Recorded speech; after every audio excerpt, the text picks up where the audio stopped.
Hello, everybody. You're listening to the Big Chill Podcast. This is episode 844, Greatest Wildcard Weekend Ever.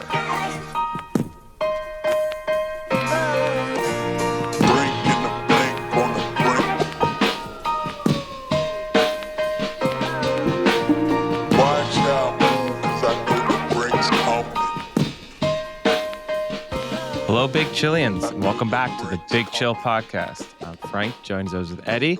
Eddie, how's it going? Yeah, things are going pretty well. I'm actually well rested. I made the strategic decision last night to not stay out for the full Steelers-Texans game. You missed a thriller. I bailed. I did wake up then in the third quarter and just check the score of if this is really close, if this is another one of the nail-biting finishes, then I will get up and go and watch the remainder of it. But fortunately, I was saved that. So just had to catch up on all but the highlights. And, in the end, probably picked the right game to not watch all of. Yeah, I had it on in the background just because it was a lot of football this weekend. And then the idea of having to top that off by watching the Steelers-Texans just didn't thrill me. I just put a small prop bet on. I said if it hits, it hits. And if it doesn't, whatever. Like it's not the end of the world. But yeah, it was the parts I watched were tough to watch.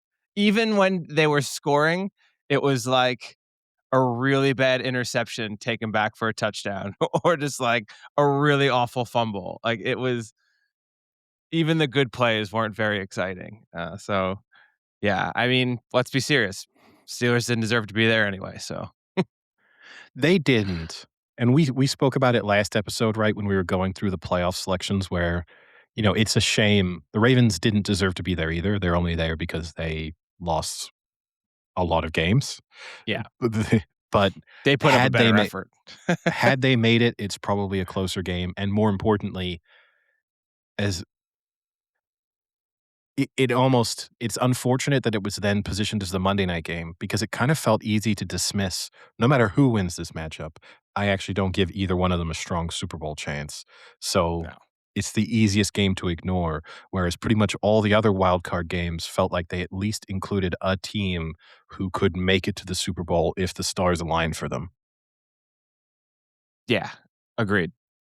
I mean, this, and maybe, I mean, you got to put it somewhere, right? This game.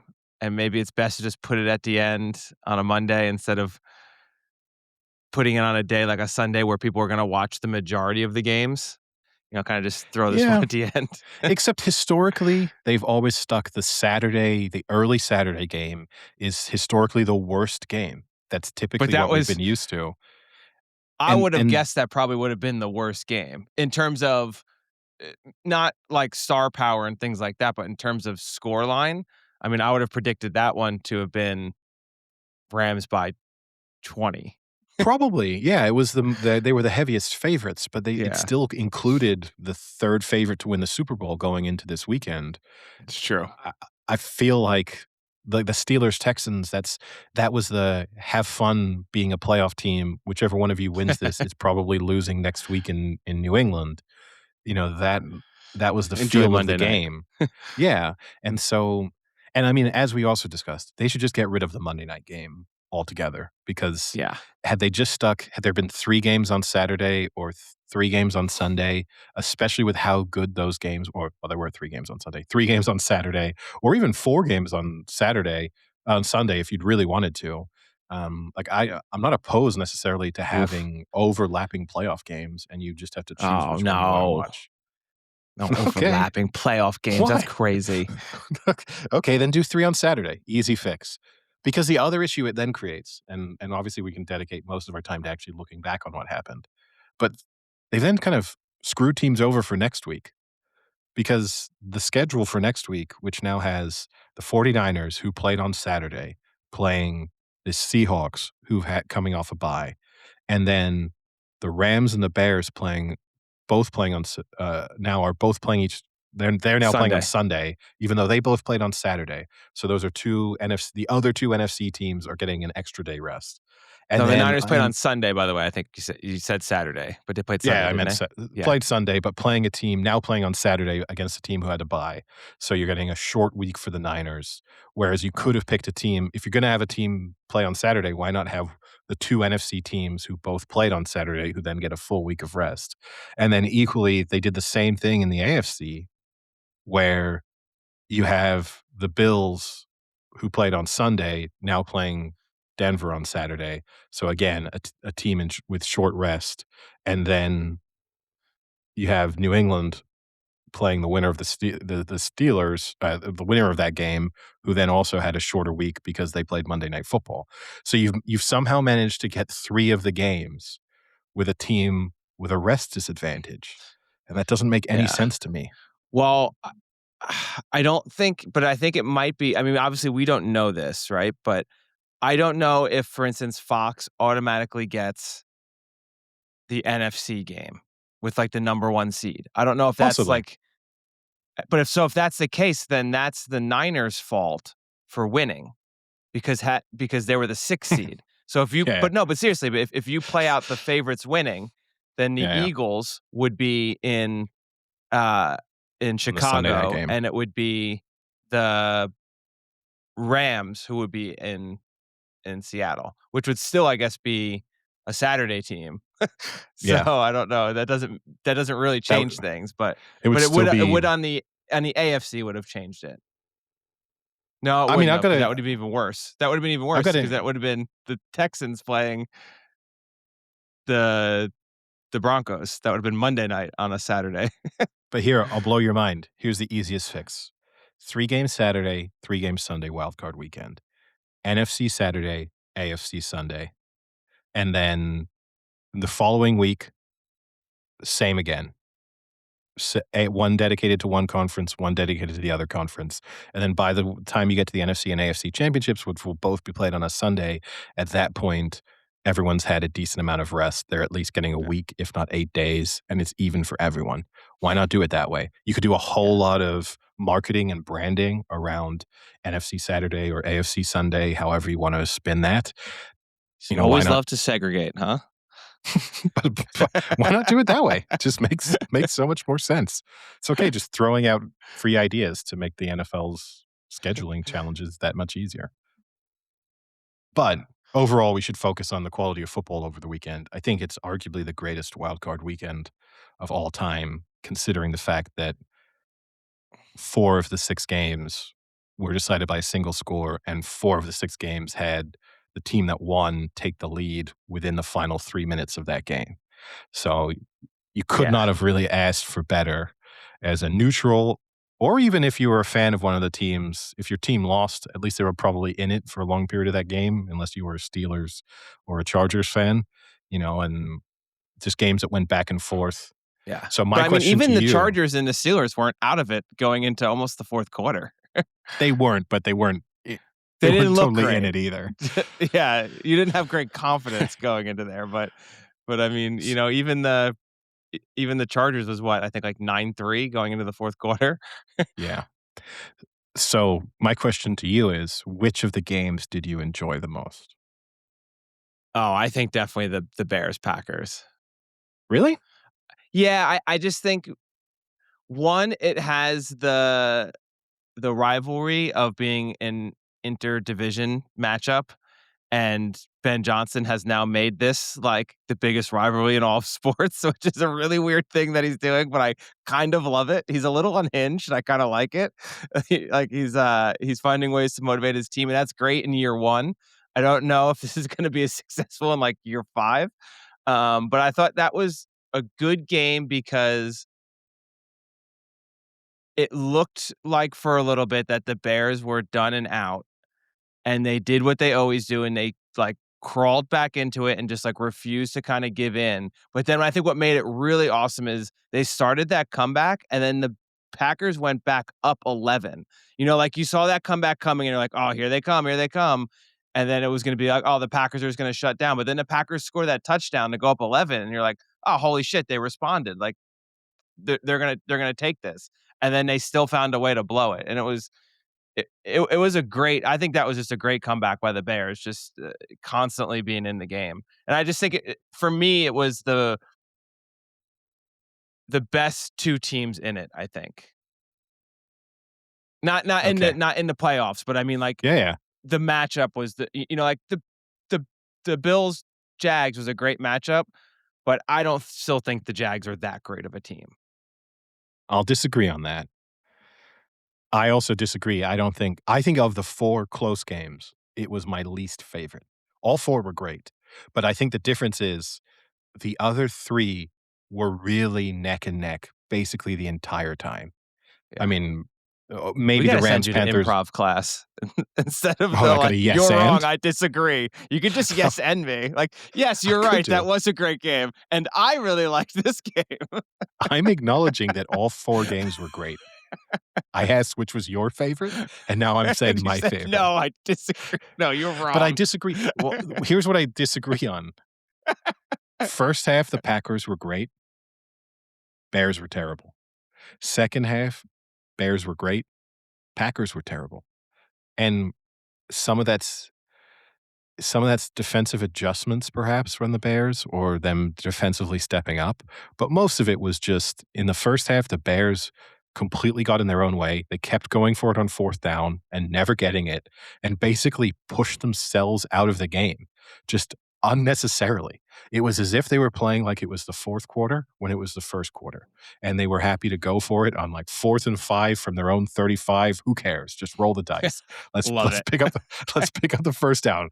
Yeah, I know we failed on the previous 2 4th down conversions we've just done. Fuck it. Let's go for it again. The stats say that at some point we gotta convert, otherwise, the probability is completely wrong. And the comeback was great to watch, and there was some extraordinary play by the Bears down that stretch, and Caleb Williams in that 4th quarter was just an absolute monster, and that 4th down throw that he completed is one of the greatest throws in recent history in the NFL. Unreal. But but Absolutely unreal. still, the Packers on up 21-3 on their first 4 possessions had 9 total yards on 4 possessions, up 21-3, when realistically all they needed was they didn't even need to score points at that stage. They just needed a few drives that eked out a little bit of time, and they end up winning that game. So,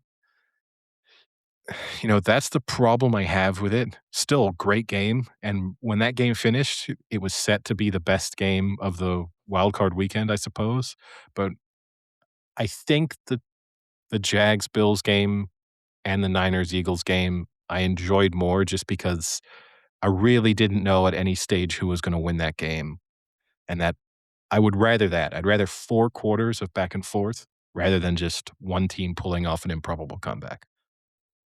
Yeah, I thought sorry. I thought the Yes, and Bills me now. Jags. Follow your I own am. rules, yes. I Go am. on.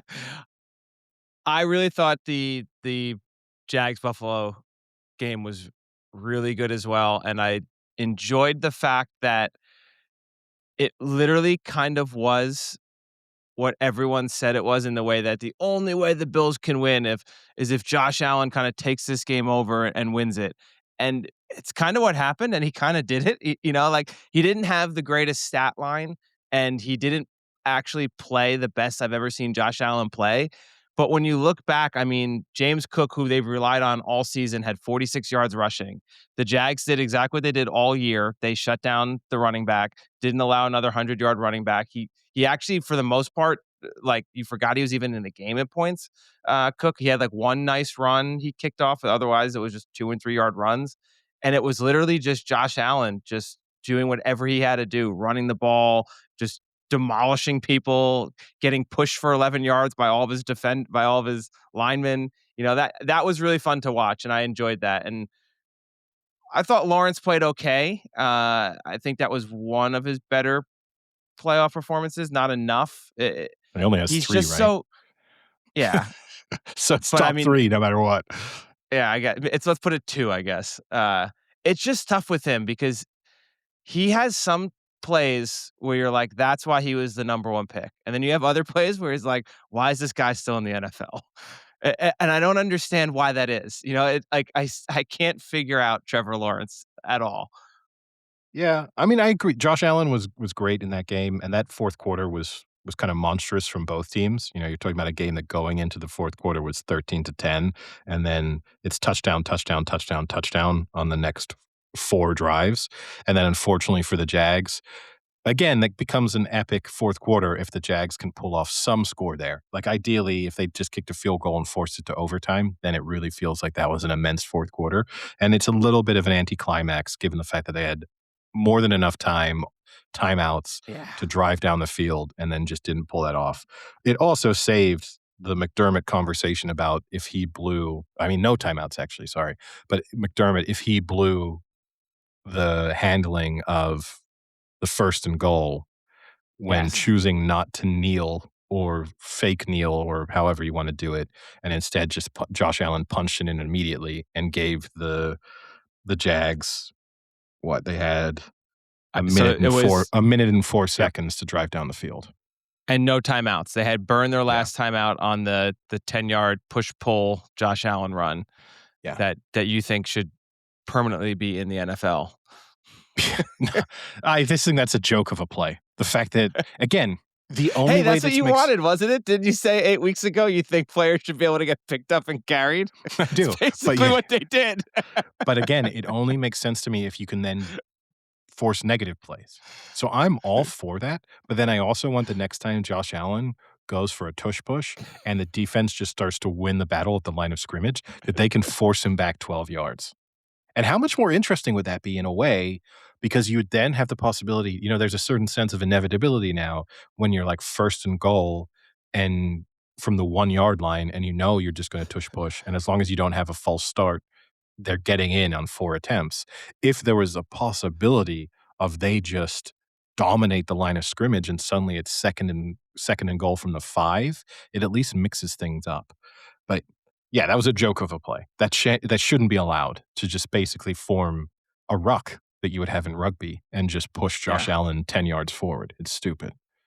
Yeah, it was weird. Yeah, but I fully agree with you. They had a minute and 4 left. You're on the less than 1-yard line. They were probably at the 1-foot line.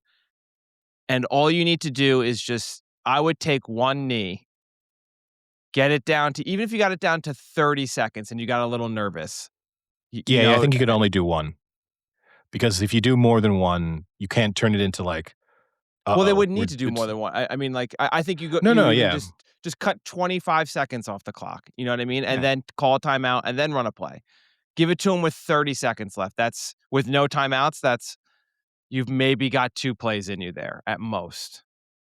Your playtime analysis varies greatly from one game to the next. 15 Sometimes seconds. sometimes we're talking about games and you're like, there's 9 seconds they could run 3 plays. Now they got 30 seconds they can only run 2.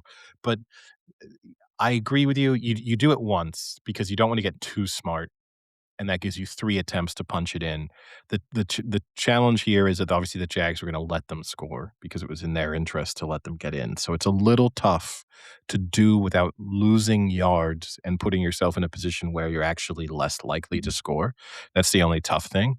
But yeah, I think because still, even if you score with 30 seconds left and given the quality of the Jags kicker, you'd still feel like, oh, they only Yeah, need 15 to 20 yards to have a chance. yeah, So 30 seconds is a long time. yeah.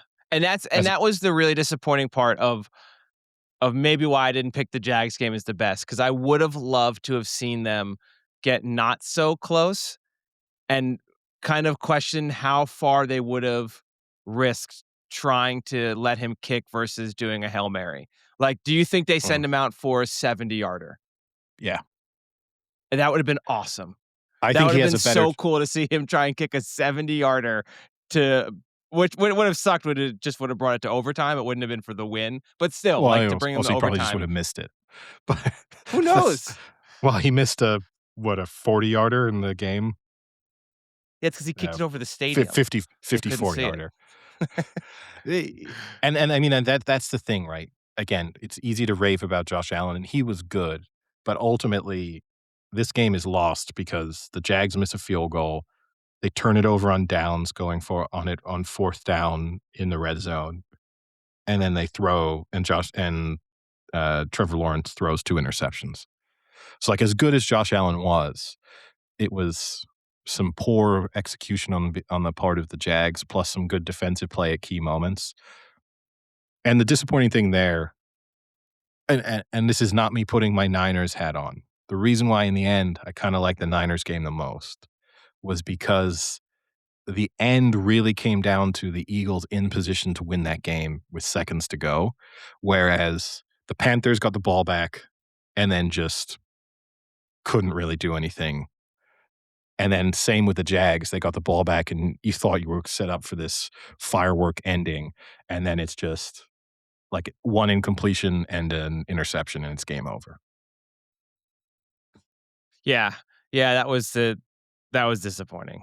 Um, The one alright, we can pushback get I on wanna to the have, okay. but the Jags-Bills game, people need to stop this analysis, which has become a huge trend, and I'm gonna use a phrase that is being spammed by a Oh, podcast is it that we both listen quarterback to. hair length and success? Is it that? No, it's people Okay. looking at the All 22 film, which is people love mentioning All these days. 22. All 22. For those unaware, it's like a, uh, it's a behind the It's the up quarterback top view, the angle behind up top view. that gives you a vision of all 22 players, hence the name. Yeah. And it only gets released sort of 24 hours after a game. Teams have access to Although it during the Skycam does game. it almost during the game Yes. all the time. People will now do this analysis of the look he was open. It's relentless. Like you'll see a break. Oh, how'd he miss him? And this in the Jags game on that interception, it's like, oh, how did Trevor Lawrence miss it? I can't even remember the wide receiver he threw to, but there's another wide receiver 10 yards behind him. Yeah. And they're like, if that was a touchdown if he throws it to him. It's like, no, it's not, because the safety who makes the play on the interception wouldn't have attacked the ball and then left that guy wide open if the throw had been going to the guy he's covering. So, like, it's very easy to freeze it when the ball's midair and be like, look, no one's on him. It's like, yeah, because the play has developed at this stage. So, Yeah. so of course he's wide open.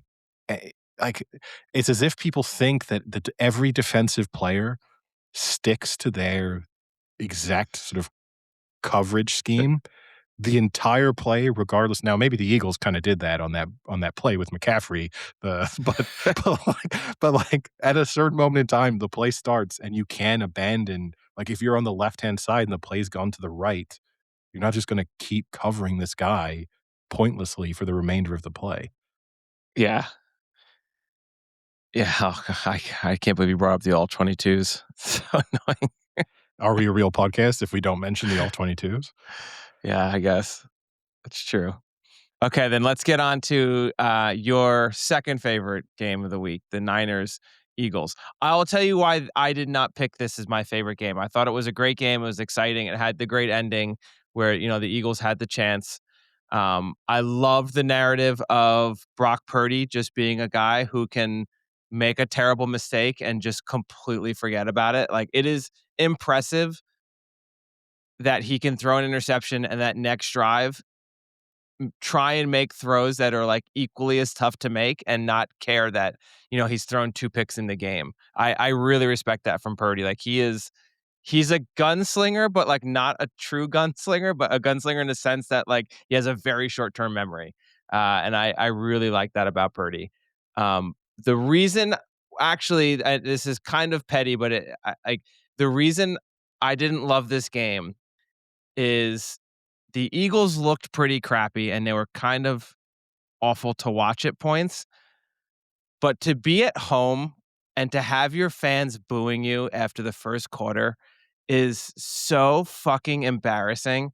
And anyone who's an Eagles fan should just be so fucking embarrassed at how pathetic that is, that your team is in the playoffs and you are so petty that the first quarter isn't going well that you're going to boo your team. And I understand you don't like the offensive coordinator and maybe he is shit and maybe he's ruined this season, but you still don't boo your team. The Bears had a home playoff game for the first time in forever. We're down 21-3, and they still weren't booing their team. And then when the second half came around, as soon as they had like one good play, it was as if like they just won the lottery. They like erupted. It was such a difference in watching fan bases of a fan base who truly appreciates their franchise and gets behind them no matter what, and a franchise who's so spoiled and loves to like have this reputation of being assholes and like leans in on it. And it just bothered me so much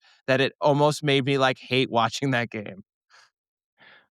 So I'm going to both yes and you and slightly devil's advocate you in response. I'll start with the yes and, which I agree with you. And, we were texting throughout. They have that one Purdy interception and they get the ball back. They're winning 13-10 at the time. And they ran one running play, which I think was actually a decent gain, but got called back for an offensive holding. And then they ran the ball again and got kind of stuffed. And then the boos came out because it was like 2nd and 13. Made no sense. You're winning the game. You've just forced an interception. Things are actually okay. You're in position fundamentally to drive down and really take charge of the game if they'd gone up 20-10 at that stage, but didn't. So I will agree with you. The one caveat I guess I will add is Sirianni's kind of always been unpopular, and winning the Super Bowl saved him. Like, they hated Sirianni fundamentally. You had him, remember last season when he was flicking the fans off, and, like, he has never been a popular figure. The style of football they play is remarkably boring given the talent that they have available to them. So I can kind of understand a level of frustration from an Eagles fan's perspective, which is like, this is not fun to watch ever. Like, we won a Super Bowl, but at what cost? Because I would have, like, the only exciting game kind of that the Eagles have played in the Sirianni era. I mean, I'm sure I'm missing some off the top of my head, but the Super Bowl is the one time when it really felt like they just let the talent speak for itself and kind of go for things. And then since then, this season they've been terrible to watch even when they've won, and they were terrible to watch yesterday when they lost. And they've obviously had tremendous amount of criticism in terms of the offensive play calling that they had, and people have run the analysis and basically said, on that final drive, I think Dan Orlovsky highlighted this fact. They ran 10 plays and 8 of them were the same. So they ran 4 plays twice on That's that another final thing you drive. love. You love that. You said, why don't teams run the same plays when No, they work? not consecutively. I I like the idea. Like, you then see that breakdown, for example, with the 49ers, how they set the Eagles up on that trick play with running the jet sweep and basically monitoring how they were responding to the jet sweep and how they were responding to McCaffrey. And then also on the final touchdown that the Niners scored, where they ran McCaffrey into the flat like 3 times on an identical play. And then the final time they cut him back in. That I'm fine with. That's smart. That's kind of thinking about. But when you run 4 verticals twice on your final drive, that's what I do playing NCAA football, where I'm just like, uh-oh, I need 12 yards, run 4 verticals, someone will get open, and I'll just lob it up to them and hope for the best. That's not what you expect out of a offensive coordinator in the NFL.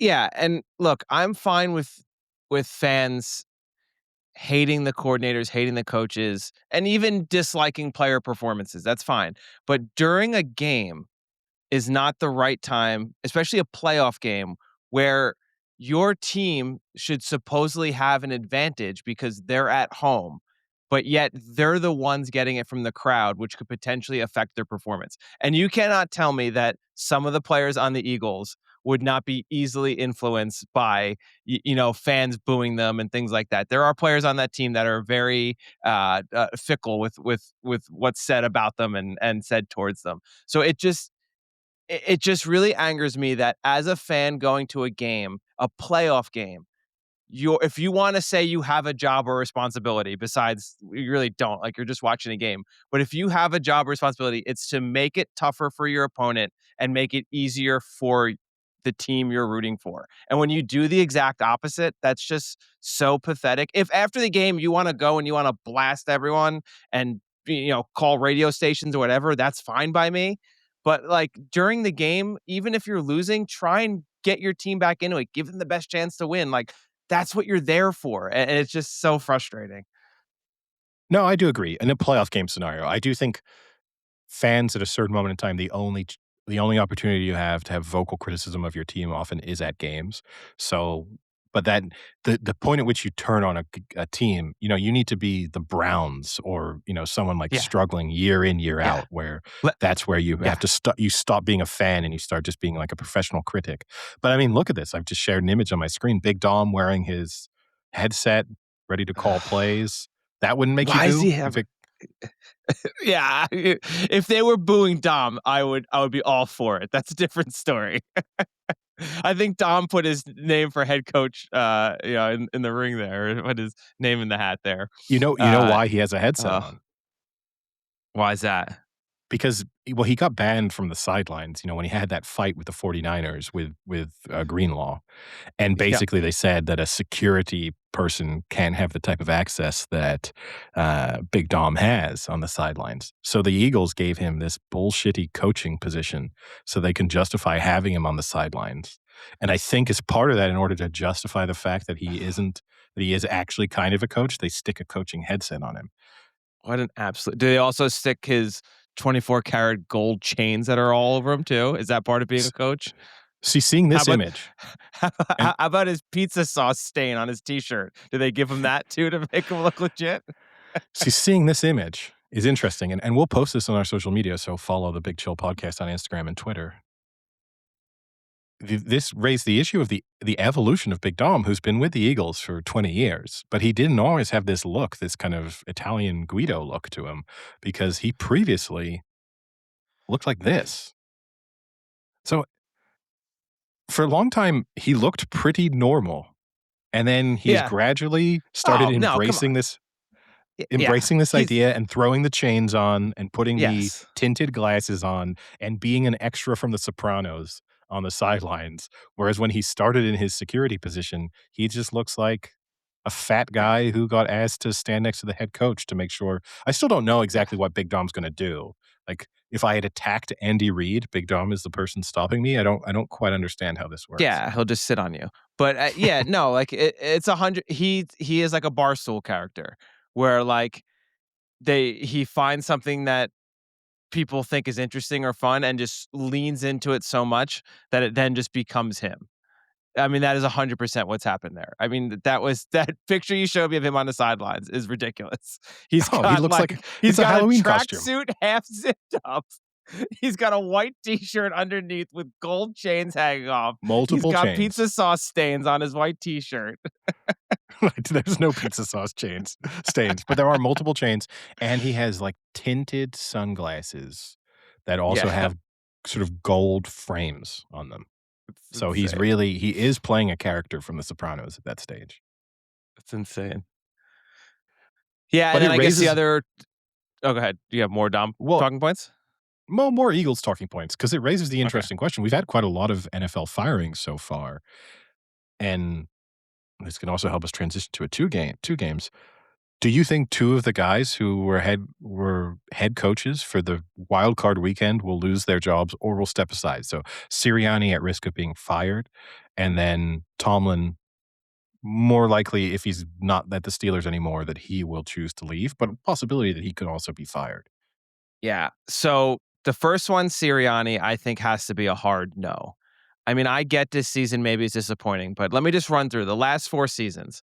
11 and 6, first in the NFC East, lost in the playoffs. That's this year. Last year, first in the NFC East, 14 and 3, won the Super Bowl. Year before that, 11 and 6, second in the NFC East, lost in the wild card playoffs.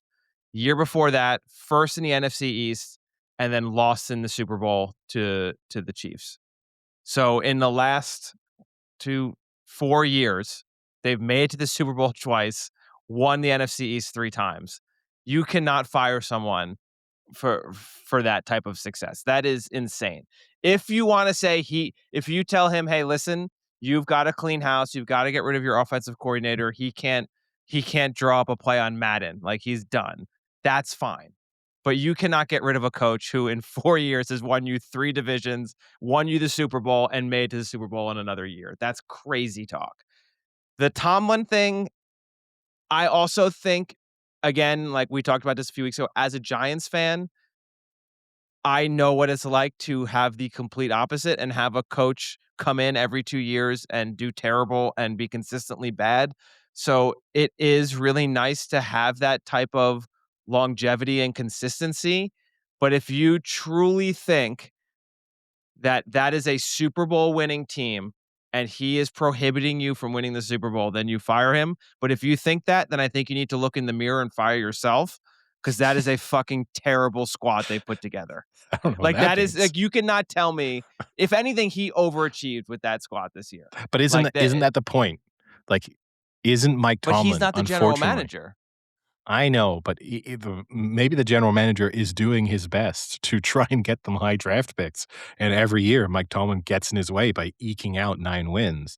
Like, But the he's not getting argument, him a quarterback though, right? but you is how can you? Like, because basically to get a quarterback in the NFL, it has to be through the draft. Like, who's the best quarterback who's been acquired through a trade or free agency? I mean, Sam Darnold. Sam Darnold is the like I mean, way better than Rodgers and Young. Like has potential.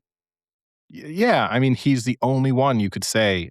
I still think that Sam Darnold, you end up in a somewhat similar predicament. Like, there may be one win better in the regular season, and maybe they win in Wildcard Weekend. But I don't think if you Daniel drop Sam, Jones.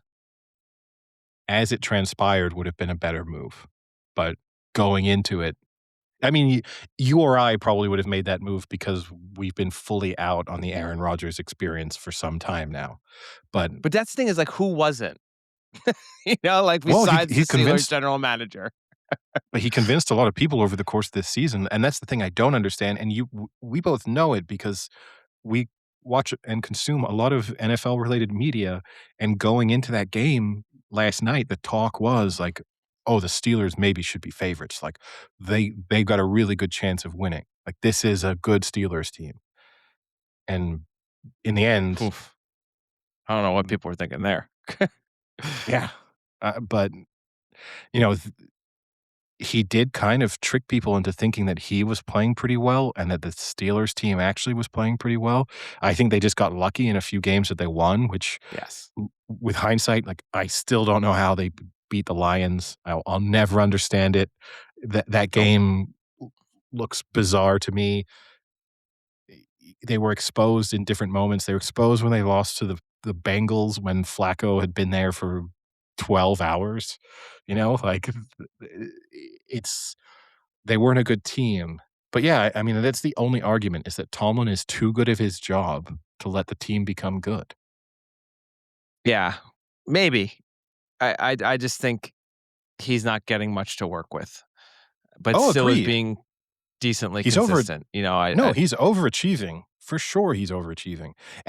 And the worst part, but the worst part of that overachieving is that next year, you have to expect that either one of the Bengals or the Ravens are significantly improved and do become a 12 or 13 win team, in which case the Steelers could have another 9-win season, but this time miss out on the playoffs and at the same time yeah. not get a good enough draft pick that you're actually able to really do anything with it either. Yeah. Yeah. I mean, I guess the biggest compliment I can give to Tomlin is if they both were fired, I would be happy if Tomlin went to the Giants. I would not be happy if Sirianni went to the Giants. Yeah. No, that's fair. Tomlin immediately goes probably top of the list of available head coaches, I would say. Yeah, it'd be interesting to see. I think people will probably take Harbaugh over him, but I think it'd be close. Yeah. How old is I mean, Tomlin? He's actually he's gotta be kinda old, right? Because yeah, he's Harbaugh is, been like, 60, isn't he? Mike Tomlin is 53. Okay. And how He's about not that Harbaugh? old. 63. Yeah, so I thought 63, okay. Looks good for his age, uh, John Harbaugh. Yeah, he does look good for 63. Because the crazy thing is he definitely looks younger than Jim Harbaugh, who's a year younger than him. Yeah, I guess that's true. But he is always Like, the out of older the brother. but But, like, John Harbaugh definitely looks the younger of the 2, and I would say by a good 5 or 6 years. I know you love the "does this person look good for their age" conversation, so I'm really leaning into a topic that you're extremely passionate about. Have you seen that commercial where they ask all the coaches what current head coach has more rushing yards than Bo Jackson? Yeah, to me, that Have you seen was this? it it's hard for me to believe in a sense that they weren't intentionally not answering it because there just aren't that many. I got it straight away just because there's he's the only possible answer. Like, Yeah, but it's I still crazy. I did not think he ran for that many yards. if you had asked But me I guess prior to if you'd asked me prior if it had been who has more rushing yards, Bo Jackson or Jim Harbaugh, I would have said Bo Jackson. But then at the same time, once you frame the question as which current NFL head coach has more rushing yards than Bo Jackson, like, I mean, there's guys it's in gotta that be an NFL sequence. player. There's guys in that sequence who are throwing out like, I don't think it's Mike McDonald. It's like the guy Dan didn't even play. Dan Campbell? Yeah, it's like the guy didn't. At least Dan Campbell was an NFL player. They're actually like Yeah. throwing out names of head coaches who never played in the NFL at all. In McDaniel's case, didn't even play in college. But yeah, no, I mean, so my other question for you is, we've spoken all season. This is a pretty open uh, Super Bowl that kind of any one of a number of teams could win it. On the back Huh. of last weekend's We're just not game, gonna talk two. about the last 2 games? Well, it's two questions. They allow you to talk about Oh, the games. okay, okay. One is give you the first one. Is there a team that won who you feel worse about now that they've won that game?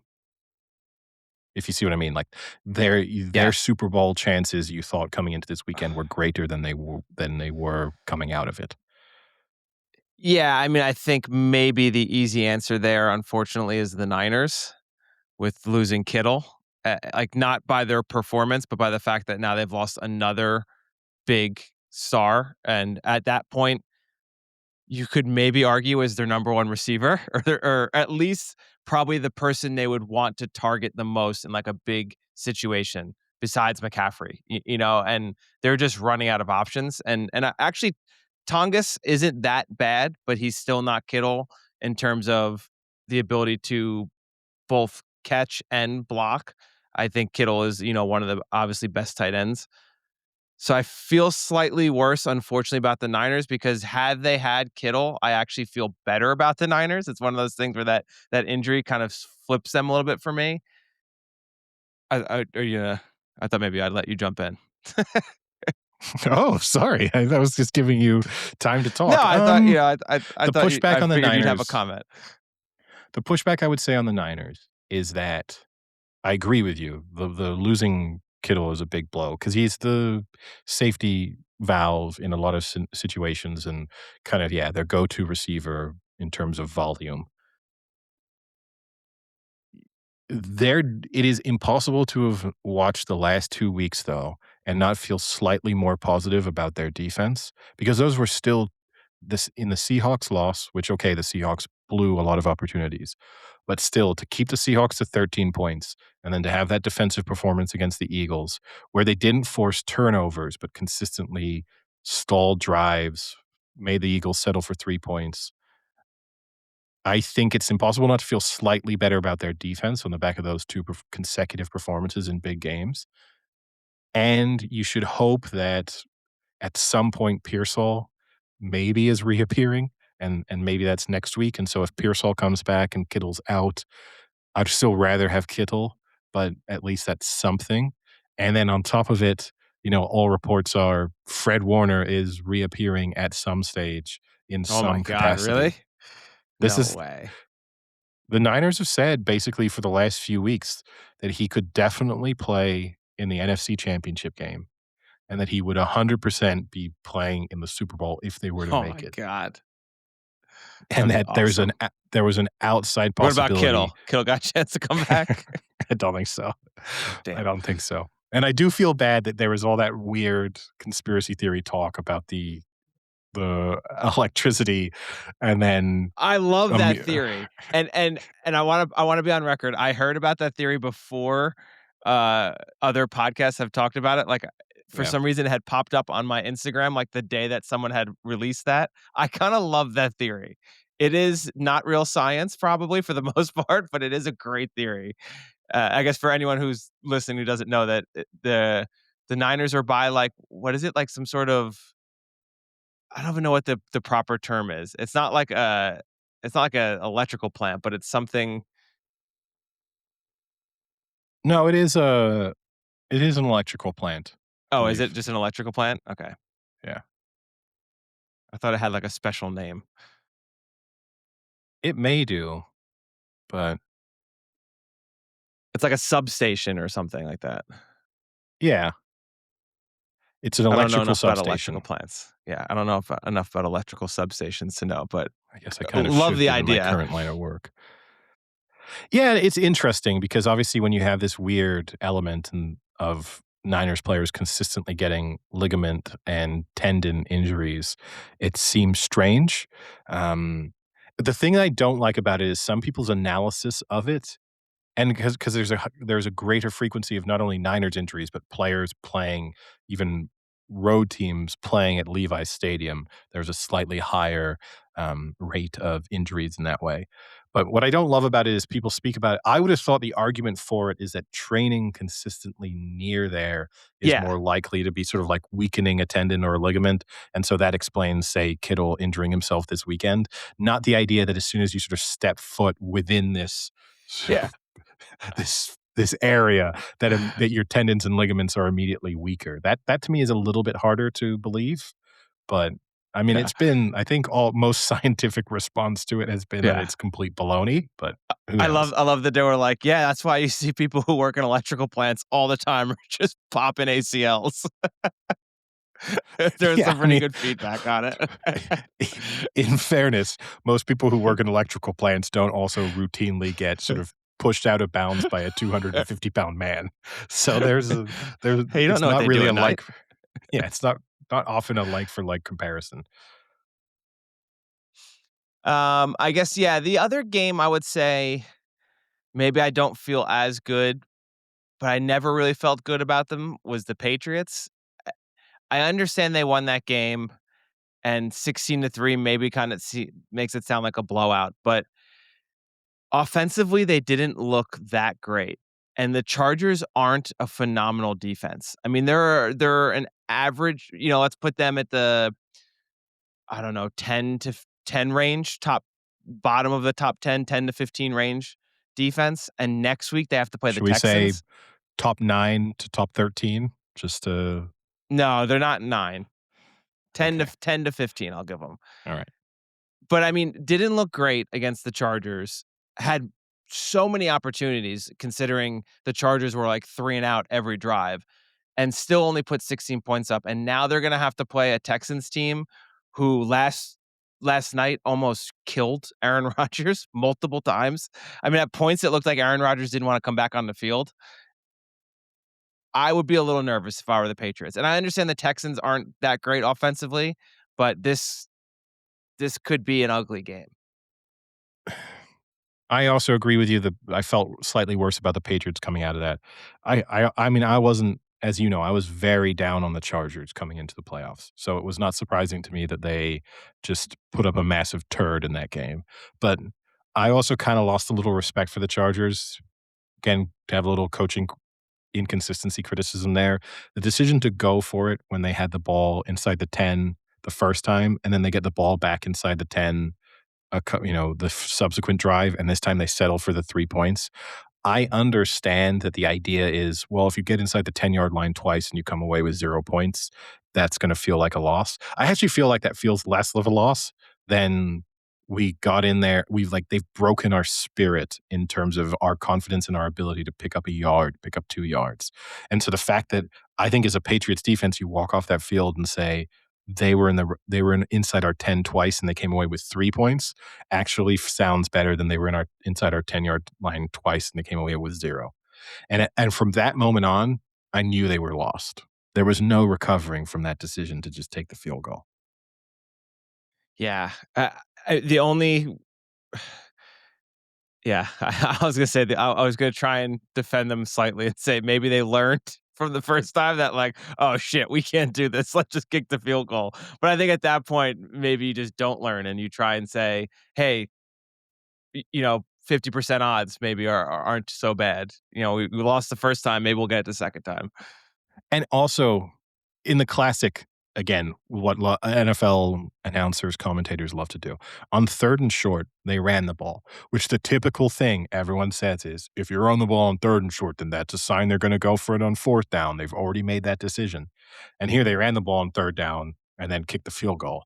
And I think I think maybe that's just maybe Harbaugh just hates, like, announcers trying to predict what his next move is gonna be, but I do think that's justifiable criticism that if you are gonna run the ball, that is kind of a commitment to this is 2 down, well, 4 down territory, but fundamentally 2 down territory. Yeah.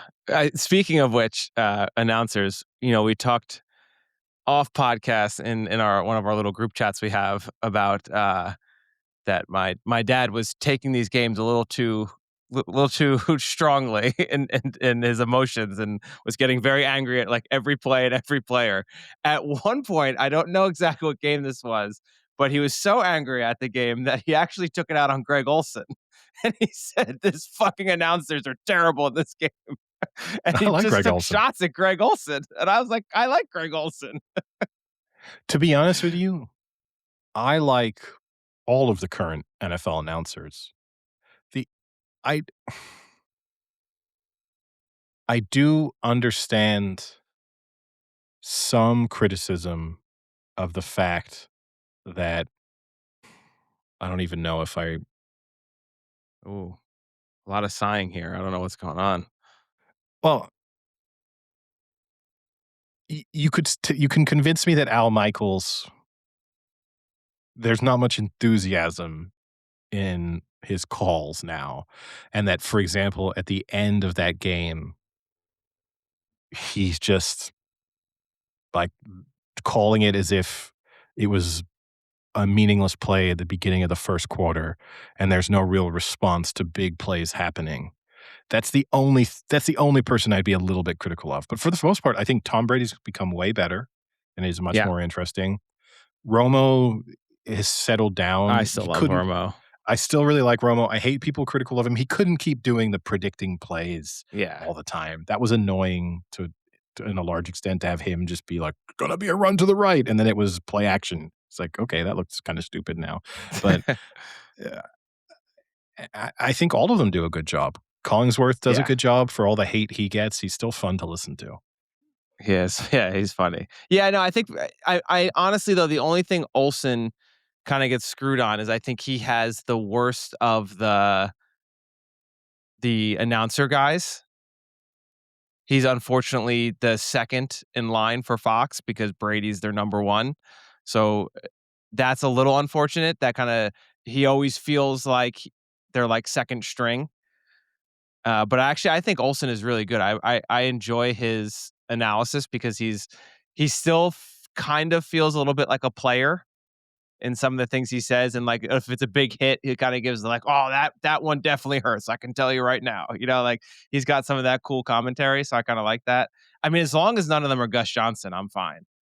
The day Gus Johnson comes up to the NFL is the day I would stop watching the NFL, partner. Well, I think good news for you, I don't think that's ever happening. I think you're safe on that front. I think Gus Johnson is confined to the world of college.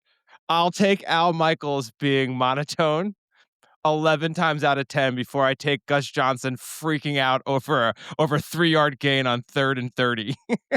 Because this is the problem, is I want Gus Johnson for the final play of a game. I want Al Michaels for the other 99% of the game. And I just want that balance. Just take a note from each other. Gus Johnson watch an Al Michaels game and say, "Do you know what? That was a pretty good passive call of midway through the second quarter, a run to the right for a 2-yard gain on first down. That's fine." And then Al Michaels should look at it and go, "Do you know what? Me just saying drops back, throws the ball towards the end zone, incomplete. That's maybe could do with a bit more enthusiasm when the game is on the line. Like, there's a Oh, you're balancing starting to act to give be had. you're giving Al Michaels notes now? I Guy's am. I a sent them guy's a to him. Hall of Famer. He's yet to respond, but I send him both written and digital notes each weekend. I also fell into the trap of the thing I hate, which is, again, some podcasts that we listen to of people impersonating announcers, which I find quite painful for extended periods of time. But so I've unfortunately done what I hate. But we can move on quickly. Yeah, I won't pull out my Gus Johnson impression. I'll save that That's for the playoffs. for And so I guess the last game we didn't talk about really at all was the Rams Panthers. Uh, I still think the Rams can win it all. I feel a little worse off on their defense. I think that the Panthers played a little better than I thought they would. But the Rams are just a team where I feel honestly, I feel like when they really need to score, they can do it, and they just go to Nakua, and then they run, play action, Nakua, game over. yeah. Yeah, I felt sorry for the Panthers because whilst I have I have argued that they've been frauds most of this season and never been good. They did give it a good go there for the final 3 quarters. First quarter, they were still looked like the bad team that I think they are, but once they got a bit of momentum in that game, they really gave it a good go, and the Rams definitely appeared to lose confidence as the game went on. And as I said in the group chat that we're in, it felt like, and I still feel confident in this fact, the Rams could have easily lost that game, but as soon as they won it, I think they're the favorites from the NFC to make the Super Bowl. And that annoys me that they were that close to elimination at the hands of a pretty bad team and then will survive that scare and may well go on to win the Super Bowl. Eh, There's no reason to be, I don't mean annoyed, but it's just, I don't know. And there's, as amazing as Puka Nacua is, he might need to rein his ego in a little bit. He's becoming a bit insufferable and not particularly likable with some of the celebration antics and the post-game, in particular, celebrations that he does. And I understand because, he had some bad drops over the course of that game. So actually, that's a rare example of a game where he actually should probably kind of finish it off and go, I wasn't at my Yeah. best. But I do understand that most of the time, even when the Rams have lost, he's still been outstanding. So he can kind of walk off the field feeling as if he put his best foot forward. But when you there could have been they could be a little bit more humble in their response to surviving such a major scare against probably the worst team in the playoffs. Second worst team. I don't know, Steelers, Panthers, that's a close game to call. It's I I'm would take probably the giving Panthers us there. I think it's I'm Panthers minus 3.5. I don't know. It depends where it's being played, for sure. And also, I felt sad because the Panthers fans, contrast that with the Eagles booing, the Panthers fans were really in that game as it went on. Yes. And I did feel sorry for them that they gave it their all to try and get their team over the line and then weren't. And and I also do think, and this is slightly stealing, I already had the thought, but the Okay. blocked punt in the end, I think hurt them.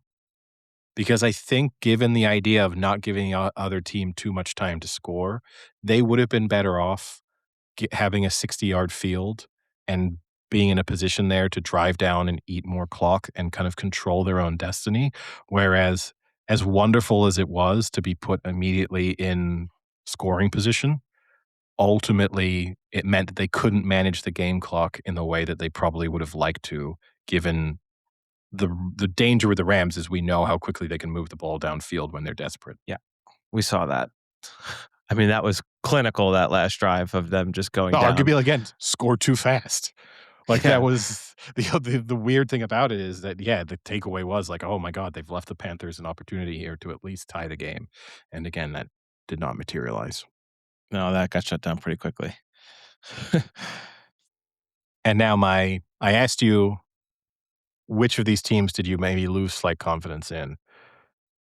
we'll speak about this in more detail, I suppose, next episode when we do our previews for the next round. But Okay. if I now had to put you on the spot, who is your Super Bowl favorite? I said last week, I said Rams over the Bills, correct? Correct. So you're still alive. I I still love it.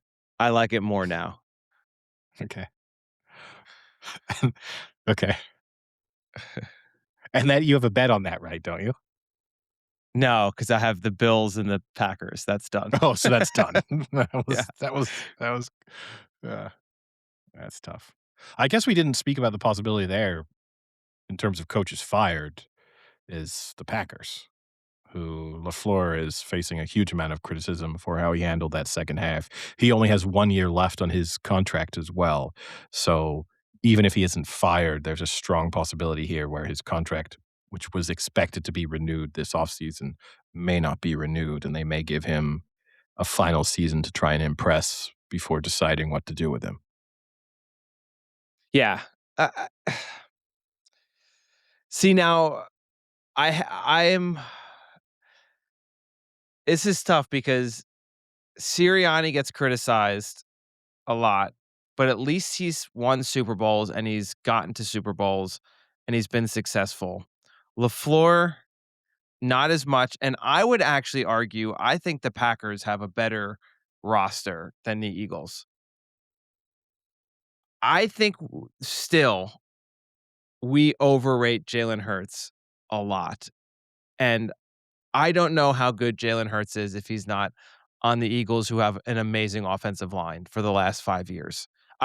Genuinely, and I know that's a terrible take, and people, are tired of hearing that Jalen Hurts isn't good, but I mean, I watched him all season, and it is not very impressive. And even that game, he missed a lot of throws that game against the Niners. Whereas, like, I It was think the tough Packers have, conditions.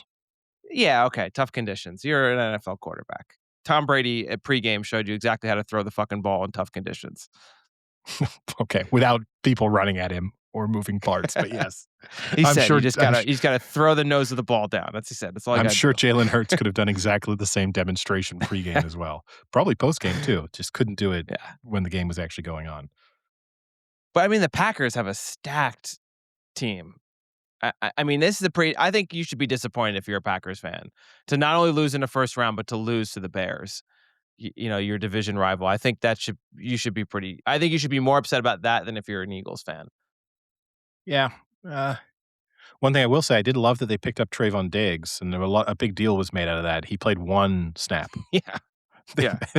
they made a huge deal about how the Cowboys were insane to let him go and how what a difference maker he was gonna be for the Packers defensively, and then literally 1 play and done. Going back to you, one thing you did mention at the beginning, that you like the fact that Ben Johnson is, like, really trying to turn up the heat on this rivalry, which I'm fine with because I get that from the Bears' perspective, they felt like the Packers' little brother for an extended period of time, and so having a head coach and a group of players who are embracing the rivalry and really trying to put the Bears on top is probably refreshing. But I don't like I'm not, some prude here. I don't think your head I don't think your head coach needs to be Can going we into clip the that? I I don't just want think to your clip head that. I'm not some prude here. I don't think the head coach, when everything's being recorded, I don't think the motivational speech you need to give post game is just walking in and saying "fuck the Packers" repeatedly. I think I think there can be a little bit more class and decorum, and we can try and raise some of the standards of our society through the way people with positions of power and platforms behave.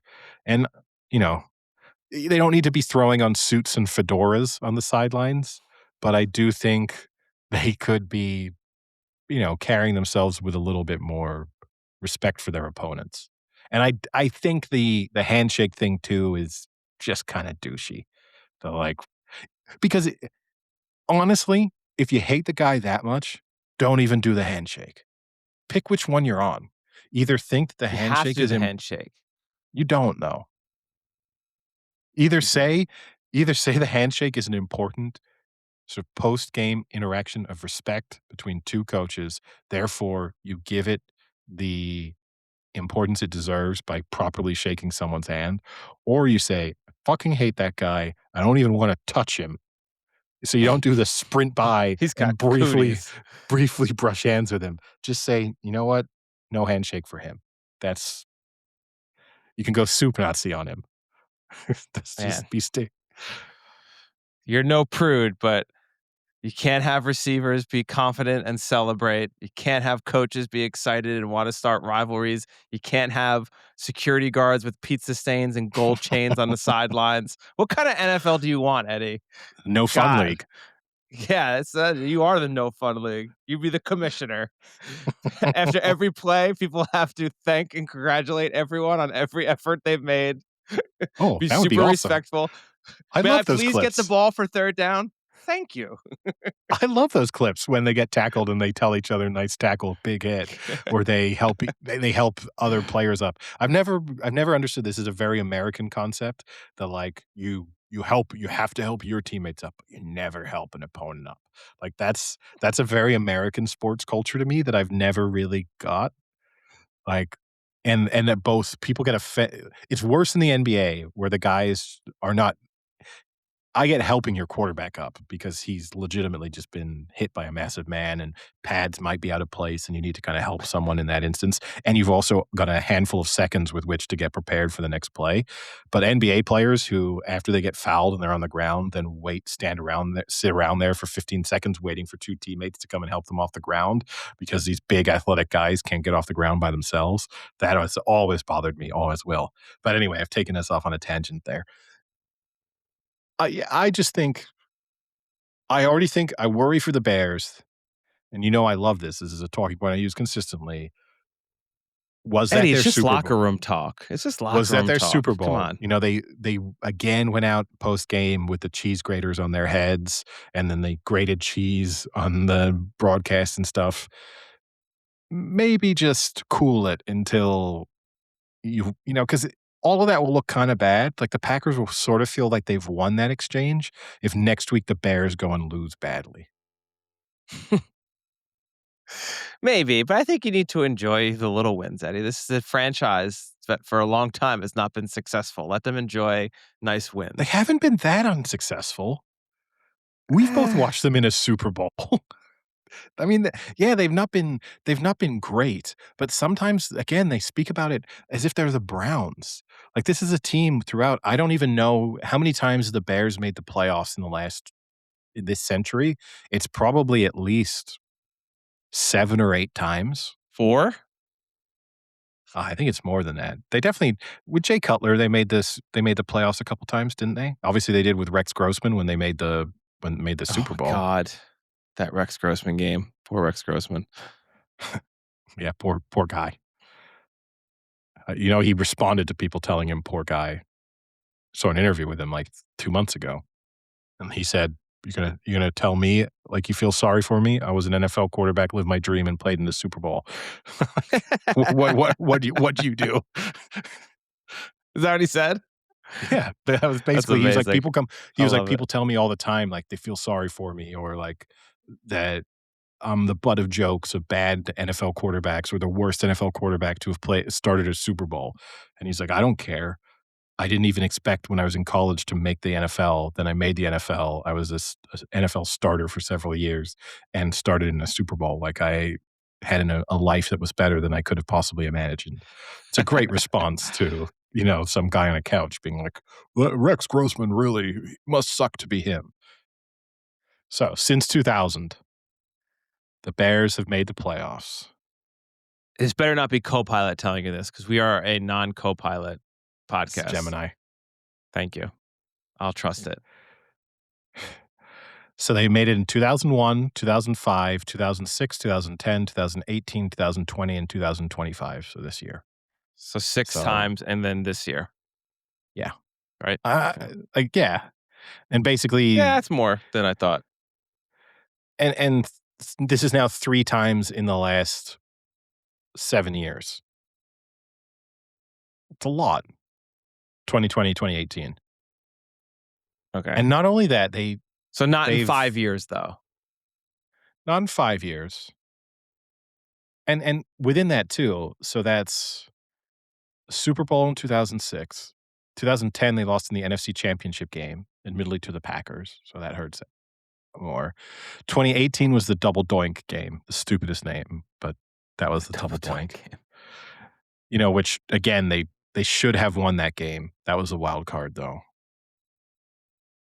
Yeah, I mean, I don't feel sorry for Bears fans. That's not a terrible run. If you're Well, our you've never age been and to you're Chicago, so I have been. If you're our age and you're a Bears fan, it's not been a miserable existence. but I feel like they've always been overshadowed by the Packers. Sure, but that's like saying, you know, I don't know. There's lots of teams who've been overshadowed, but still have had really successful, you know, experiences in their own right. I mean, like, because the contrast to it would be the Niners have been like consistently good over the last 25 years. Made the playoff, like very rarely had a really bad team. I mean, prior to the Harbaugh era, that was the sort of low point for them in the sort of end of the 2000s, beginning of the 2010s. But they've not won a Super Bowl during that period, whereas every other team in the NFC West has won a Super Bowl in that period. Not the Cardinals. Cardinals lost in the Super Bowl. But every other team, two of the other teams have won Super Bowls. And yet you could kind of say that some of those teams have lived in the shadow of the Niners to a certain degree in terms of those rivalries and the consistent Who success that they've says thrown out. that? No, but I'm just drawing. Who the fuck says that? I'm drawing the parallels between what you're trying to say with the Packers and Bears, with the way that you might say that the Niners have consistently been more successful than, say, the Seahawks, for example. But then I don't feel sorry for Seahawks fans. They've had plenty of opportunity. They have like plenty of seasons where they've been very, very good. They've been more successful than the Bears. But Listen, I've never seen Christian McCaffrey go around doing a State Farm championship belt and saying, "We own you" to the Seahawks for a decade.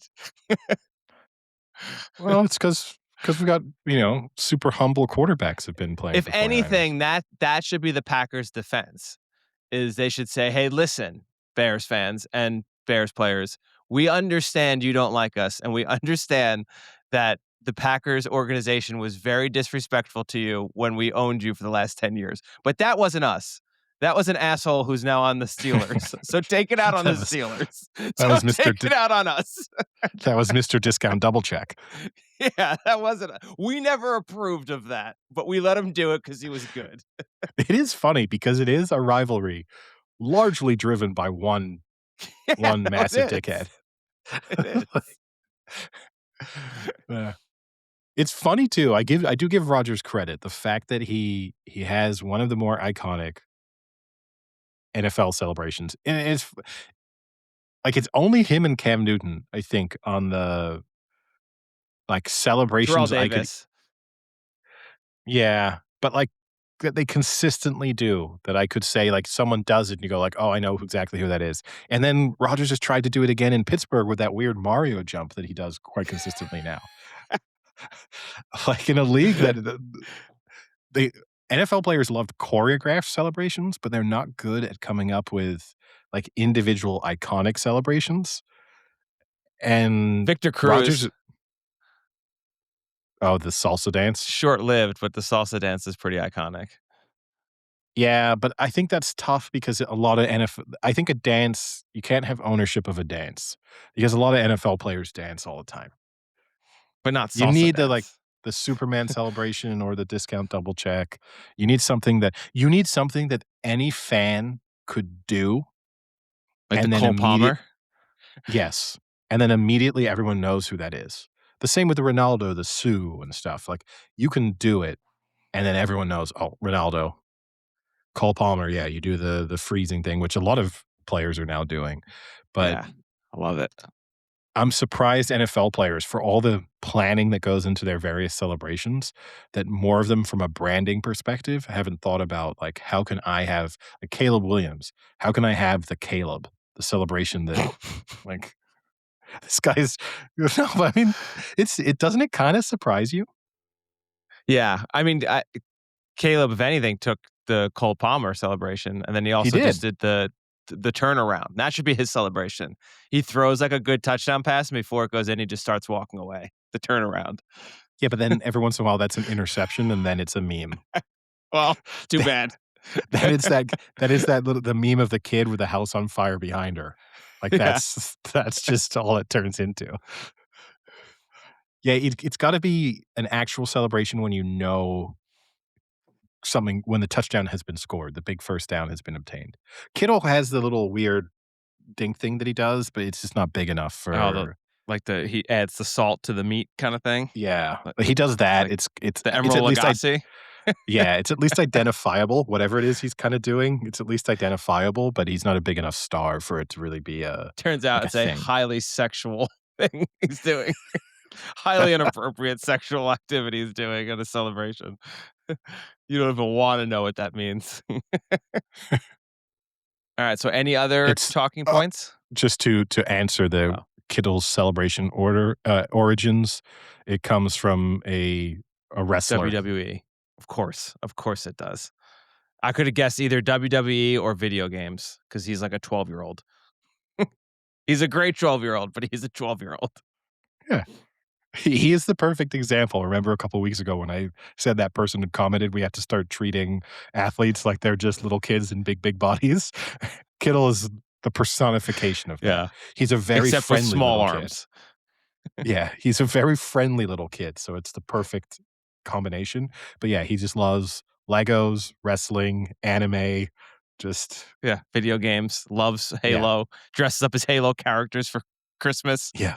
Just worth It's not even Halloween. $100,000,000. Just worth $100,000,000 at the same time. So yeah, any other talking points?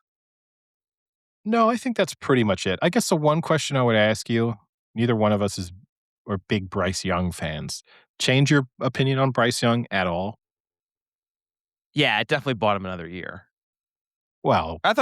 thought he played decent. Like, He does, he just that only plays well against the Rams. This is the tough thing yeah, is they just need to play the Rams every week, and then he's Tom Brady. But yeah. Yeah, I feel better going into next season if I'm a Panthers fan. I think this was a good progression for him.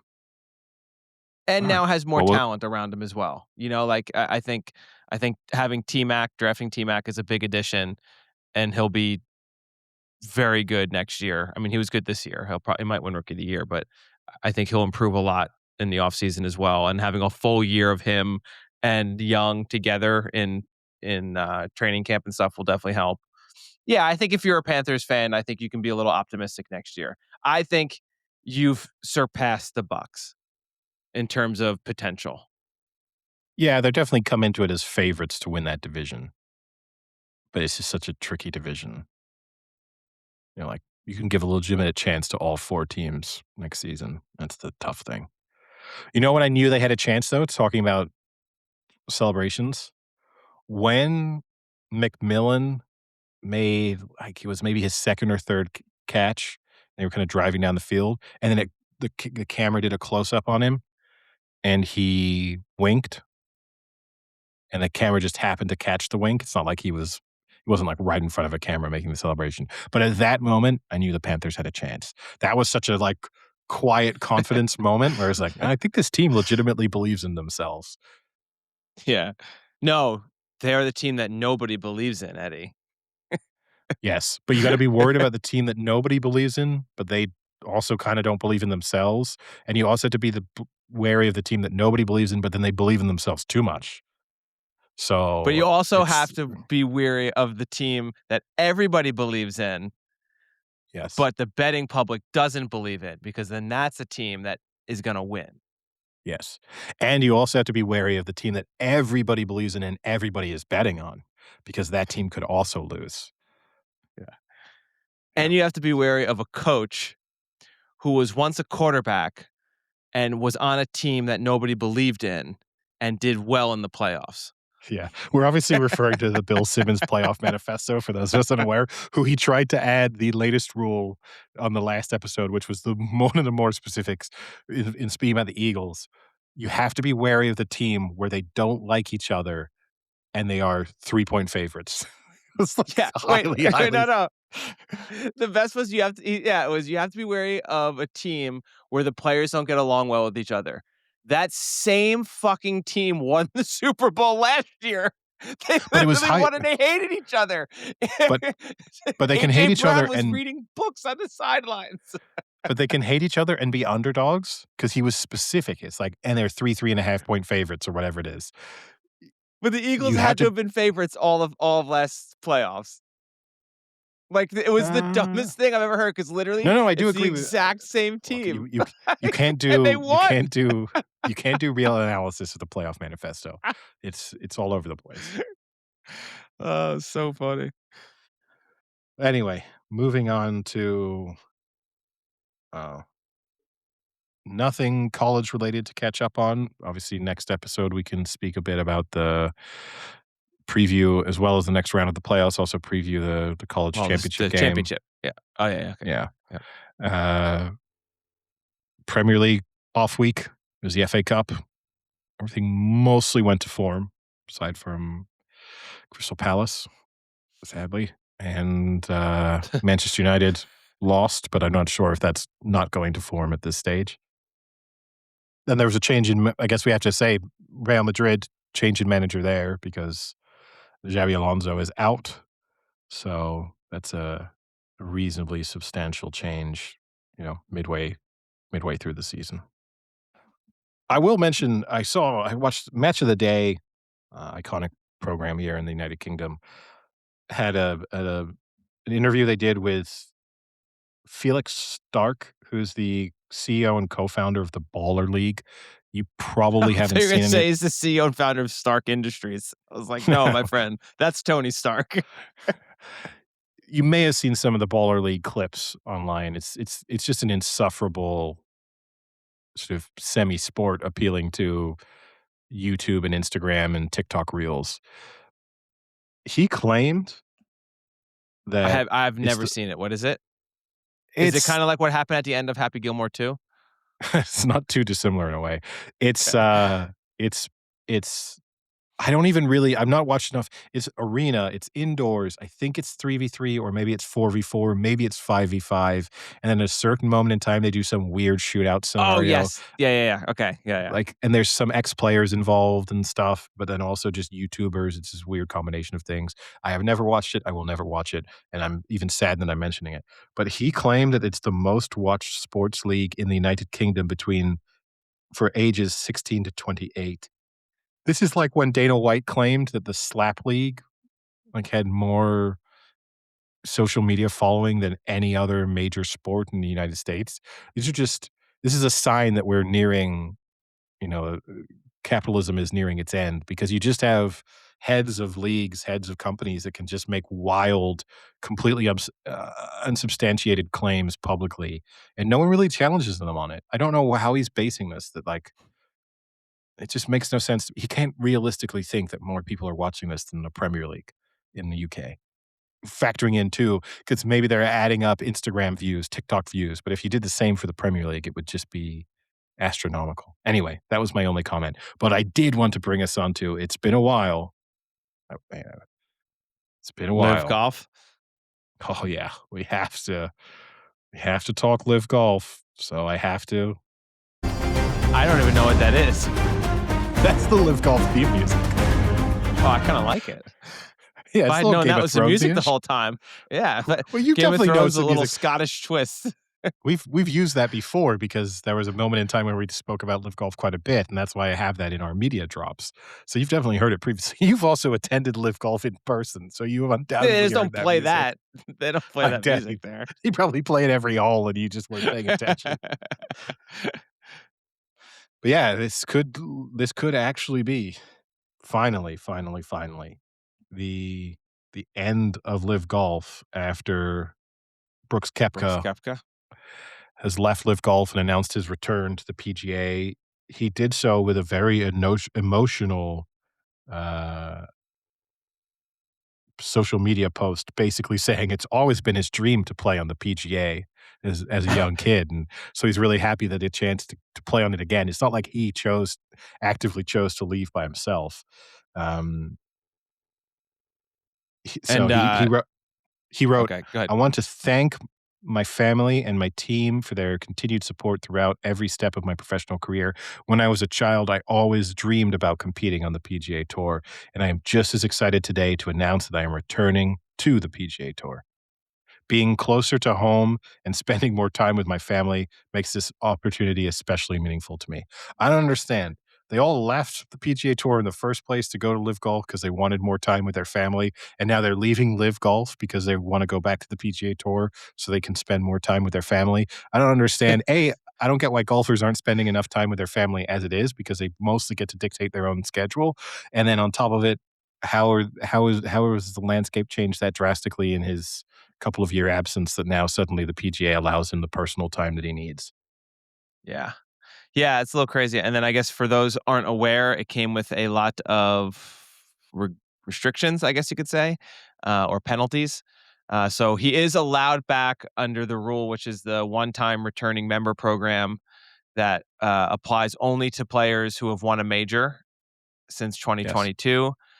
So he kind of finds a little bit of a loophole to automatically get It's back it's in. him and But it's him and 3 other players. yeah, It's but the him, John penalty, Rahm, Cam Smith, and Deschambeau. and Deschambeau. Yeah. Like, the Yeah, and the penalty for coming back, it's a $5 million contribution to a charity that the tour will help decide. No access to FedEx Cup bonus money in 2026.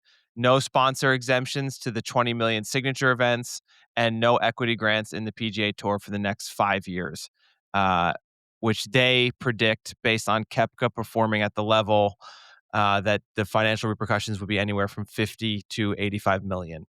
And his quote was when they asked him about it, he said, "There was no negotiating. It was meant to hurt. It does hurt, but I understand it's not supposed to be an easy path. There's a lot of people that were hurt by it when I left, and I understand that that's part of coming back." Yeah. I mean, obviously, I give the PGA some credit that this feels like something of a substantial financial punishment, although it's all based on future performance, so you could argue it's limited. There was big talk about fines and larger payments. So it's a $5 million charitable donation. So that's a tax write off. You won't feel that at all. And he probably makes that already to, his own foundation or somewhere else. That's just going to be file under what we did last year. So yeah, I'm sure it will hurt, but he's basically been able to run off to Live Golf, make ungodly sums of money, and now Yeah, comes back. it doesn't need And money. yeah, and the penalty is less than the additional money that he made, so it's kind of a no-brainer. It's just gonna be interesting to see if the other 3 follow suit. Especially John Rahm. He seems the most likely. He's kinda just off his career, kind of wandering aimlessly aside from when he steps in for the Ryder Cup basically now, and, you hope that he comes back. Deschambeau feels like he's too associated with Live Golf and just sort of YouTubing at this stage to make the switch back. And Cam Smith feels like he maybe does really like the fact that he gets to be really based out of Australia and kind of do more of that than he would with the PGA Tour. So maybe for him, it legitimately makes sense to stick with Live Golf just in terms of the flexibility it provides him from a scheduling perspective. But you hope John Rahm comes back because obviously he's back for the majors and things, but he hasn't performed particularly well, so it doesn't feel like he's always back in those instances. The Ryder Cup Yeah. was the first moment where it's like, "Oh, yeah, John Rahm. Turns out he's still really, really good at golf." It's true. Yeah, he'll be good to go. So you don't want to see Deschambeau back?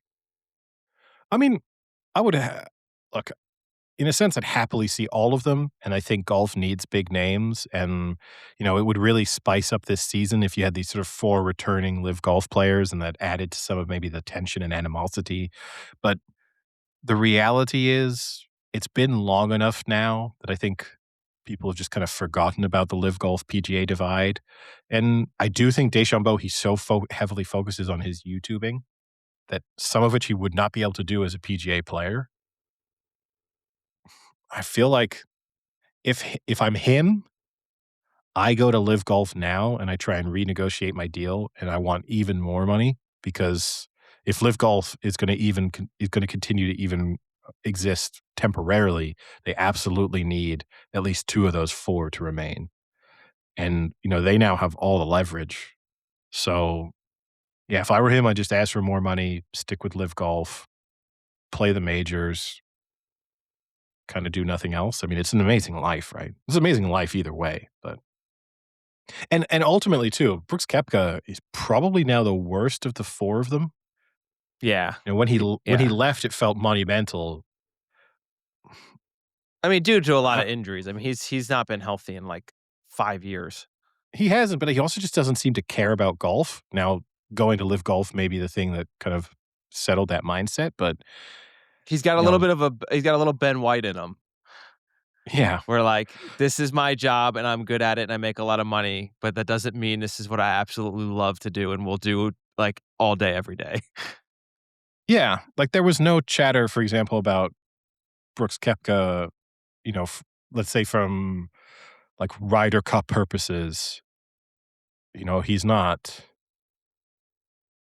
he so, I I think whereas a Deschambeau coming back, that would be, a big that would actually have maybe bigger implications in terms of him consistently featuring towards the top of PGA events. I think Brooks Koepka, he's just gonna now you're just gonna like, I think I'm not even gonna register that Brooks Koepka is back in the PGA until one random tournament, 7 or 8 months from now, where it's like, "Oh, Sunday, and Brooks Koepka is 3rd. That's interesting." Alright, so now that you've snuck Live Golf into 2026 already, any other non-sporting topics you wanna talk about? The only thing I think we should highlight, we plan on doing our weekly analysis of The Pitt season 1, won Best Drama Series at the Golden Globes, and Noah Wyle won Best Actor in a Drama Series. So, getting the recognition it rightfully deserves. And season 2, as we said, off to a good start. So, yeah, I'm excited. There were Yeah. m- most of this stuff played to form for the Golden Globes, and we don't really discuss a lot of those anyway. So, not There really is much nothing to in talk the about world that's, like, as notable as it is that I could care less about than awards. than acting awards. And I understand I'm not, like, shitting on other people for liking them because I care passionately about parts of sports that people would tell me I'm insane for enjoying, so it's not a, like, "I don't like it, therefore it's stupid" argument, but genuinely,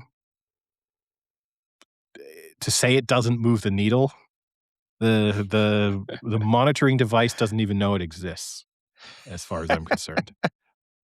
Like, I I'll read cannot the wait headline then that we adamantly discuss the Oscars this year. I'll We're gonna do read a it because full breakdown.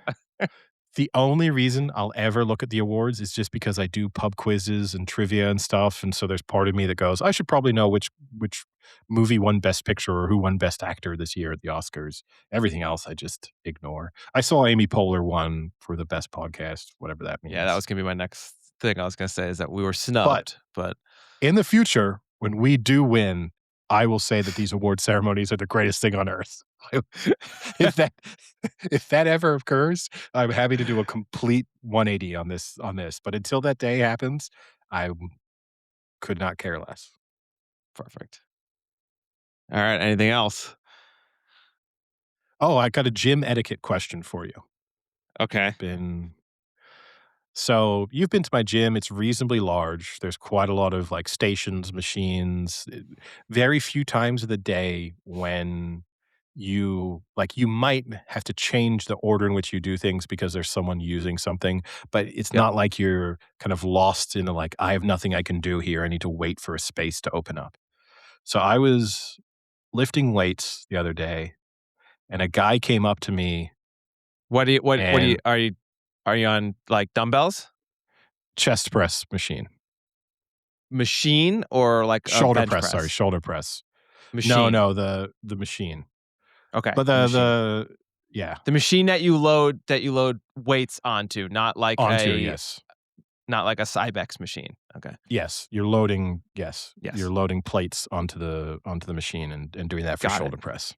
Okay. And I was gonna do, like, 4 sets. I'm probably 3 sets in. Okay. I'm not supersetting, but I'm also not someone who's sitting in between for 3 minutes on my phone. Like, I give myself a 90-second recovery time, like, Perfect. 60 to 90 minutes. Perfect. my time minutes. So 60 90 seconds. Sorry. Minutes is a little too long. just watch a quick movie and then Yeah. get ready for the next set. 60 to 90 seconds. 2 episodes of The Pit, and I'll be good to go. But the so, like, all So are told, you I'm gonna do you sit mhm, on the machine in I between sit your on it. sets? You don't move. If I don't move usually, Okay. very rarely. Okay. If the gym's super empty, I may use 2 things at once. I may superset slightly, but for the Yeah. most part, when there's people there, I'm not gonna do that. It's just too much of a hassle, and I Okay. feel uncomfortable, and you also end up having to explain what you're doing to people, and that's annoying. Uh, and so the guy, I just finished my 2nd set, I would guess, and then the guy was like, "Oh, do you mind if I, like, swap in when you're done with your next set?" Everything else around me is unoccupied. What's your feeling on that? As, like, an okay ask or slightly annoying? Slightly annoying, but there's an easy answer to it. It depends. If you literally had 1 set left, my 2. response is you have 2. In You my mental planning, 2 left. Okay. So what I would say, what I always say is, yeah, you can definitely work in. I've only got about I've only got 2 sets left, so I'll only be about 3 or 4 more minutes. So you've given him the option if he really wants to work in, he can. But at the same time, you've kind of put in his head like, I've only got 3 more minutes. Like, just fucking relax, dude. And it's the nice way of saying that. And it, for the most part, it works where people will be like, all right, cool. Just like I'll just wait, just like leave the weights on or whatever. Like people will usually say that. Occasionally, though, you do get the guy who's like, all right, cool. I'll just like hop. Can I hop in now? And it's like, yeah, okay, go ahead. Like that's fine. It Yeah. doesn't bother me when people cut in. It becomes slightly annoying if they're cutting in on something where then they're like removing all the weights and you gotta like put them back on. That can get kind So of this annoying. so this guy was adding weight, which I think that part of this was, and when I'm gonna say an ego move, in the gym at this Oh. time, we were probably the only 2 people under the age of 40. So he's not gonna there's not a lot of competition when it came to, like, "Oh, who else here is lifting anywhere close to the weight that I would wanna do?" But I Yeah. think part of it was he got to work in and then added a reasonable amount. He added 25 kilos each side. So he went way up in terms of Okay. weight, and I think that was part of in the moment, I was like, "I think this is part of what you're doing, is you asked it, then you put me in the position of, like, am I gonna now I'm now like, do I now lift what you're lifting, or do I go like, 'Sorry, I gotta take these 2 plates off so that I Yeah. can resume my workout?'" So did you bump up I the weight with him? No, I just walked away. I was just Yeah, like, no, "I'm I good." think I don't ever have a problem with people working in. And you know what's funny is you don't see it as much as you used to. Like when I was in high school and college, people always at the gym would like work in with other people. Like, hey, like use that machine. Can I use it with you? Like we'll just go back and forth. And now I think because people are just so socially awkward and love to just kind of like be in their own silos that no one ever like works in with people. And it kind of sucks because it is kind of fun when someone like jumps in on something with you because it does push you a little bit more, even if like it shouldn't. It kind of gets you going a little bit. And it's always fun to get to like talk to people instead of just listening to your fucking headphones all the time. But you don't see it much anymore. And that usually will deter people if you're like, yeah, you can work in, but I've got like 1 set left. I'll be done in a minute. People are like, "Oh, okay, then I don't wanna bother you." Mhm. And how much do you think then that, like, do you think phones are the big one of the big things that also changes that? Because now in between 100%. sets, people are just, like, immediately going on a phone, sitting there Yeah, for the 60 seconds, and I mean, at my gym in particular, you'll see people sit on their phones for, like, 5 minutes between sets yeah, and just, like, sitting on the yeah, machine forever, and that's a yep, real killer when sometimes they'll be like, "I just wanna use that before I finish. But this guy is just like, I know I told you there's a guy who will have like business calls while he works out. I think I brought him up on the Yeah. podcast. Oh, that happens a Guy, lot. guy's still I at it I see every time I I see mean, him. it's crazy. I have people who have, like, just full conversations, like, even Mhm. during the set, they're, like, still Yeah, talking. yeah. It happens so This often. this It's guy's crazy. lifting and Yep. talking. So he has got I the see it little all the time. clanking of weights going while Yep. he's having some like It's 35-minute wild. conversation with people. It's actually, I think, the smartphone that's ruined it. Because like, even I occasionally get stuck into doing it where, like, an email will pop up and, like, I'll be like, "Oh, fuck, let me answer this real quick." And then I realize, like, "Man, I've been sitting here for 4 minutes answering this email." But, like, when it was just let's go back to, like, iPods. That wasn't so bad because people would put in their own music, but then they would still talk and interact with people. It's now that you can literally just, like, go on Instagram, go on Facebook, look at your emails, even listen to podcasts. Like, it definitely has deterred from the interactions in the gym. Because back in the day, it was like you had to listen to the shitty music that gyms played, whether you liked it or not. The only you could maybe at if you had, like, iPods or something like that, you could maybe pop in. And then you had to, like, to waste the time in between sets, you had to talk to people. Like, you would just always be, kinda, like, just chatting with whoever's around you. Not anymore. Gyms aren't what they used to. Now everyone just films themselves. They got their stupid RP fucking scales they do. No one films Not in themselves my at day. my gym. That's Oh god, at everyone least I've never fucking films witnessed it. themselves. It's so annoying. Well, the gym I go to is a little better. People definitely interact a little more and are funnier.